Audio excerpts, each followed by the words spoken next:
Abanyarwandakazi 10 babiciye bigacika ku mbuga nkoranyambaga nka Instagram, Facebook ndetse na Twitter muri uyu mwaka wa 2020 barangajwe imbere na Shaddy-Boo, bakaba bakoresha amafoto yabo agaragaza ikimero, bikabaviramo kwamamara bidasanzwe mu Rwanda, aho bigaragarira ku mubare munini w'abantu babakurikirana kuri izo mbuga. Ku mwanya mbere haraza uwo bita Shaddy-Boo.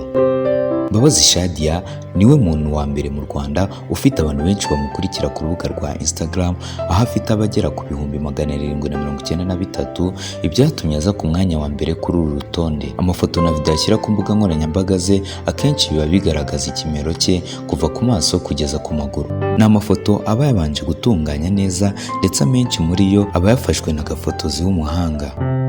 Ku mwanya wa kabiri turasanga umukobwa uzwi nka Super Sexy. Hyacinth Weber uzwi nka Super Sexy ni umwe mu bakobwa bakurikirwa cyane mu Rwanda ku mbuga nkoranyambaga kubera ahanini amafoto amugaragaza uko ateye. Azwiho kwifotora agaragaza ikibuno ku buryo nawe ubwe akunze kuvuga ko ikibuno cye ari Imana yamwihereye. Mu mashusho mato mato akunda gushyira hanze cyane cyane ku rubuga rwa Instagram akurikirwaho n'abagera ku 302,000, yose abagaragaza imiterere y'ikibuno cyangwa nawe akaba arimo kinyonga ashishikariza abakunzi be kumureba. Amashusho nk'aya usanga aba yakunzwe n'abatagira ingano. Ku mwanya wa gatatu haraza umukobwa witwa Nadia Umutoni. Nadia Umutoni ntabwo amaze igihe kinini yamamaye ku mbuga nkoranyambaga, ariko nabuze kuba ari umwe mu bakobwa bakurikirwa cyane muri uyu mwaka, dore ko aribwo biyongereye cyane. Ubakurikirwa kuri Instagram n'abagera ku 221, benshi basigaye bamwifashisha mu kwamamaza imyenda, resitora n'amazu y'imideri. Ku mwanya wa kane haraza umukobwa uzwi nka Yolo the Queen. Izina rye ryamenyekanye mu mwaka wa 2020, ni umwe mu bakobwa bakunze gushyira hanze amafoto aba yifotoje mu buryo budasanzwe, akavugisha benshi bitewe n'ukuntu aba agaragaza imiterere ndetse n'uburyo aba yambaye yerekana ikibuno cye n'indi miterere y'umubiri we, bituma abantu benshi bamukunda cyane kuri Instagram. Ku mwanya wa gatanu haraza umukobwa uzwi nka Vanessa Raissa Uwase.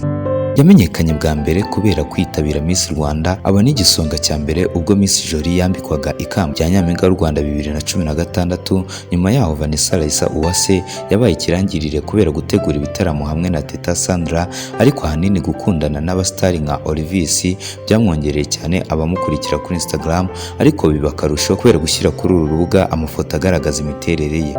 Ku mwanya wa gatandatu haraza umukobwa uzwi nka Strawberry.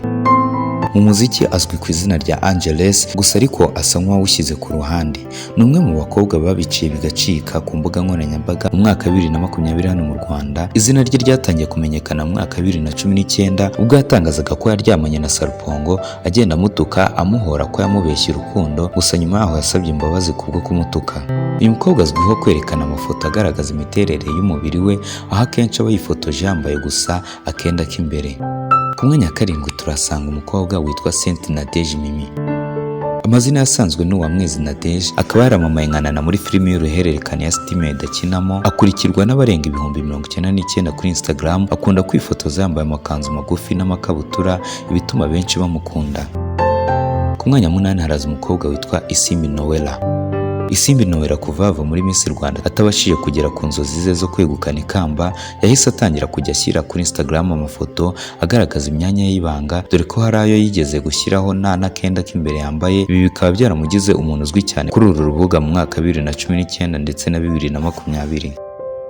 Ku mwanya wa 9 haraza umukobwa uzwi nka Sunny. Ingabire Dorcas waryubatse nka Sunny yamenyekanye cyane kuri uru rubuga kubera imyambarire ye idasanzwe yagiye ivugisha benshi.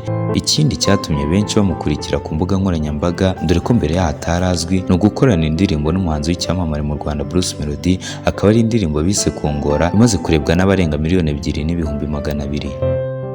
Ku mwanya wa 10 haraza umukobwa witwa Habiba. Ingabire Habiba yamamaye ubwo yashwanaga n'abagize akanama nkemurampaka muri Miss Rwanda 2016, bamubwiye ko adashoboye kurenga ijonjora ry'ibanze, ariko ntibyamubujije kwitabira Miss Supranational. Kuva ubwo izina ryaramenyekanye cyane, biba akarusho ku mbuga nkoranyambaga bitewe n'amafoto ye ashyiraho agaragaza ikimero. Kugeza ubu kuri Instagram akurikirwa n'abarenga 157,000.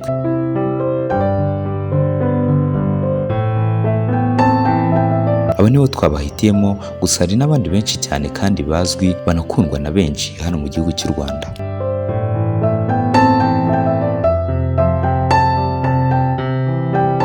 Iyi ni Slim Jesus Entertainment. Kora subscribe dukomeze tugendane 5 kuri 5, mwibutsa ko nandi wakora amakuru meza kandi yizewe atari kuri YouTube channel yacu Slim Jesus Entertainment. Kora subscribe dukomeze tugendane 5 kuri 5.